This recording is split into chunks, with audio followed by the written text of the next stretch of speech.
নমস্কার বন্ধুরা, শুভ সন্ধ্যা। আজ আমি তোমাদের দেখাবো ধোকার ডালনা। তার জন্য আমি ছোলার ডাল 2-3 ঘন্টার জন্য ভিজিয়ে দিয়েছিলাম। এর মধ্যে আমি দেব আদা কুচি আর কাঁচা লঙ্কা দিয়ে আমি মিক্সিতে এটাকে পেস্ট করে নেব। পেস্টটা আমার হয়ে গেছে। এবার আমি কড়াইতে সর্ষের তেল, কালো জিরে, মৌরি আর হিং ফোড়ন দেব। যদি কারোর হিংটা দিতে ইচ্ছে করে দেবে, নাহলে দেওয়ার দরকার নেই। আমি এখানে হিং দিইনি। দিয়ে এটাকে খুব ভালো করে আমরা ভাজবো। ভেজে ঠিক কড়া থেকে ছেড়ে ছেড়ে গেলে আমরা এটাকে নামিয়ে নেব।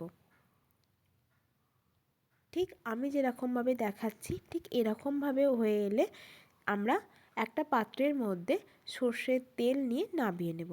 আমি একটা পাত্রে সর্ষের তেল নিয়ে ব্যাটা নামিয়ে নিয়েছি, নিয়ে আমার ইচ্ছে মতো একটা শেপ দিয়ে দিয়েছি। তোমরা তোমাদের ইচ্ছে মতো একটা শেপ দিয়ে এরম বরফি আকারে কেটে নেবে। দেখো আমি ঠিক এরকম বরফি আকারে কেটে নিয়েছি। এই বরফিগুলোকে আমরা এবার সর্ষে তেলের মধ্যে ভাজবো। যদি আমার ভিডিওটা তোমাদের ভালো লেগে থাকে তাহলে subscribe, like, share and comment করতে ভুলো না। আর কে কোথা থেকে আমার ভিডিওটা দেখছো প্লিজ একটু তোমরা আমাকে জানিও।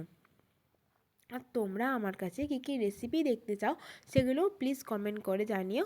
আমি চেষ্টা করব সেগুলো আমার ভিডিওতে আনার। এবার আমি ধোকাগুলোকে ভেজে নিয়েছি। একটু হাই ফ্লেমে ভাজবে, কেউ লো ফ্লেমে ভাজবে না ধোকাগুলো, তাহলে ধোকাগুলো ভেঙে যাবে।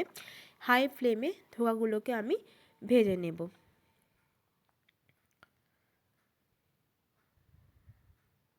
দেখো আমার ধোকাগুলো ঠিক এরকম দেখতে হয়েছে। আচ্ছা, এবার আমি গ্রেভিটা করব। আমি গ্রেভিটা কিন্তু আলু দিয়ে করব। এবার আমি কড়াইতে সর্ষের তেল নিয়ে নিয়েছি। একটু সর্ষের তেলটা একটু গরম হয়ে গেলে তার মধ্যে আমি গোটা জিরে, গোটা শুকনো লঙ্কা, গোটা গরম মশলা আর তেজপাতা ফোড়ন দিয়েছি।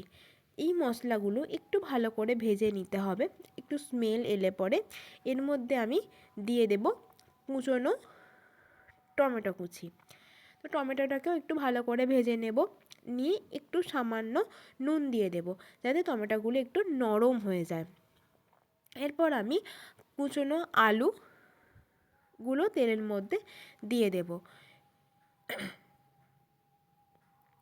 তেলের মধ্যে সব আলুগুলো আমি দিয়ে দিলাম।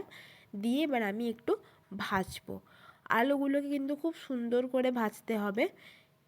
আলুগুলো আমার মোটামুটি ভাজা হয়ে গেছে। আমি এর মধ্যে দিয়ে দেব আদা বাটা আর নুন।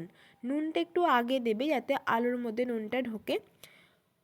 এবার আমি দিয়ে দিচ্ছি হলুদ গুঁড়ো, পরিমাণ মতো দেবে। কাশ্মীরি লঙ্কার গুঁড়ো, যদি কেউ চাও একটু শুকনো লঙ্কা গুঁড়োও দিতে পারো। জিরে গুঁড়ো। আর কালারের জন্য আর টেস্টের ব্যালেন্স করার জন্য আমি দিয়ে দেব একটু চিনি। এবার আমি মশলাগুলোকে খুব ভালো করে মাখিয়ে নেব, মানে কড়াতেই মাখাবো, একটু কষিয়ে নেব। খুব ভালো করে কিন্তু মশলাগুলোকে কষাতে হবে। দেখো আমি যেরমভাবে কষাচ্ছি ঠিক এরমভাবেই কষাবে। অল্প অল্প জল দিয়ে দিয়ে কষাতে হবে। মশলা থেকে তেল ছেড়ে এলে এরকমভাবে আবার কষিয়ে নিতে হবে।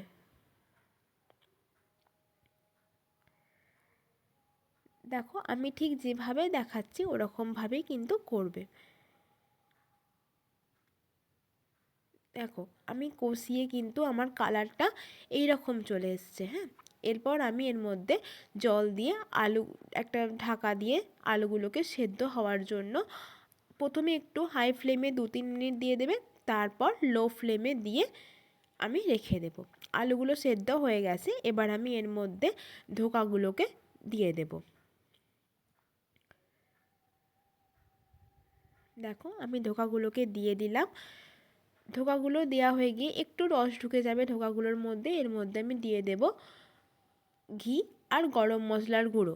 আমি গরম মশলার গুঁড়ো দিইনি, কারণ আমরা খাই না গরম মশলার গুঁড়ো খুব একটা, ওই জন্য দিইনি। তো তোমরা চাইলে দিতে পারো।